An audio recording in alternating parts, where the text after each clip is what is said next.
ever wanted to catch one of these beauties? Did you ever want one locked up for your bedroom? Well, now you can. Introducing the Bug Catcher 3000. Just kidding.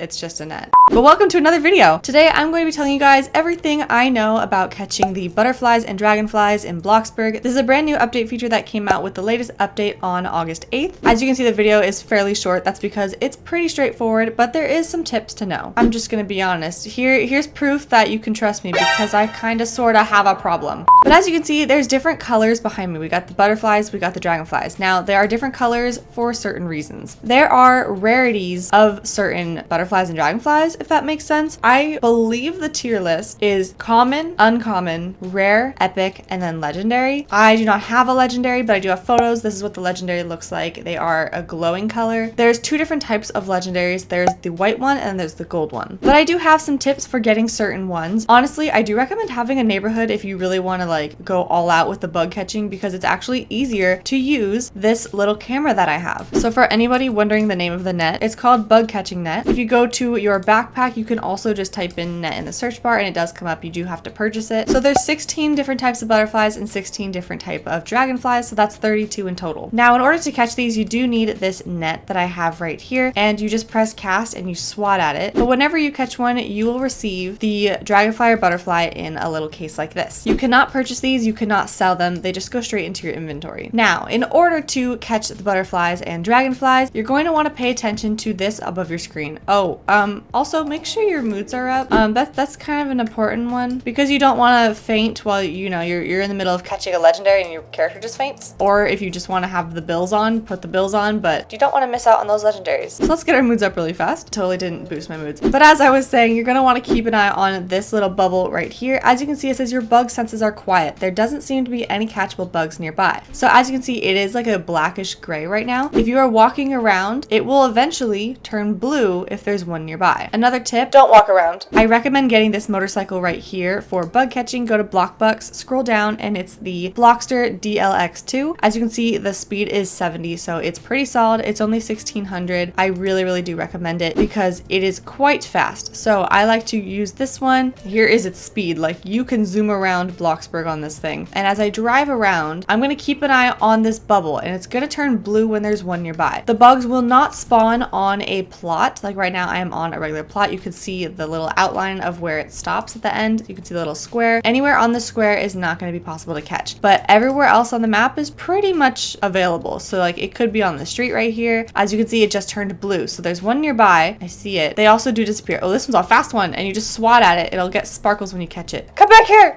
Got it. So there's little sparkles and then it says dragonfly display common number 3, new item added to your inventory. So there's different types of commons, there's different types of uncommons, rares, epics, legendaries. Just make sure to get back on your bike so you don't get towed. All you got to do is just drive around. As you can see, there's one on the street now and it disappeared. We're gonna watch it. It's gonna turn blue. Here we go. Up, just turned blue. So there's one nearby. When I said it's good to have a neighborhood is because now I can zoom out on my camera and I can actually look for the movement, which is right here. Just gonna swat at it, use the sprint button if you can. Oh, this is a fast one. Get back here. They will disappear over time. So if you see a little poof cloud, that means they disappeared. Aha, got it. This is a rare number 2. Once you get your bug, go back to your plot, go to inventory, and as you can see, I have different ones here, and now you can place them on your plot. These like colors right here, the duller colors, these are the commons. Just be aware you're gonna get a lot of those, like a lot of those. Like just be prepared. I haven't found any on the mountain yet. The area that people tend to lead towards right now is along the river. This is where you can mostly find dragonflies because of course dragonflies do kind of live near rivers. So this is kind of like a pretty solid spot. I have found that the hills do have a pretty solid amount of bugs as well, all the way over here. Both sides of the river do have possible spots for bugs. And then as well as in the town, I've had a couple on the Yellow Brick Road. I have not seen any at the beach, so I wouldn't bother going over there. But anywhere that is just grass over here is pretty much fair game. I've even found a couple near the gas station. Now, when it comes to getting the legendaries, I do know that the dragonflies are around the river. So if you want the legendary dragonflies, go near the river. As for butterflies, I think it's just pure chance. But when it comes to the legendaries, there is a special tip that I have been told, and that's to turn it to nighttime. So if you do have a neighborhood, this is a good chance to turn it to night. Float Roblox has told me 7 p.m. is pretty solid, and if you just stay near the river and you kind of zoom out with your camera, you can see the glowing butterflies and dragonflies. So having it at nighttime does help see those better. So you could just fly around, put on a movie or something, and just kind of keep your eyes peeled for any of the golden ones or the white ones. When it comes to the butterflies, again, you could just drive around the map with it being nighttime. You're just not going to be able to see the other bugs unless it like flies in front of your light or something, which this bike has a light, but there's no light on the bike, which is kind of funny. Just be aware that it might take some time to find it. I have not found any of the legendaries yet. Unfortunately, my luck is not too great lately, so I'm not surprised. But that is pretty much everything you need to know about catching the butterflies and dragonflies. It's pretty much just up to chance, and you just gotta have some patience. If you have any questions, feel free to ask them in the comments. Make sure to subscribe if you haven't already, and I'll see you guys next time.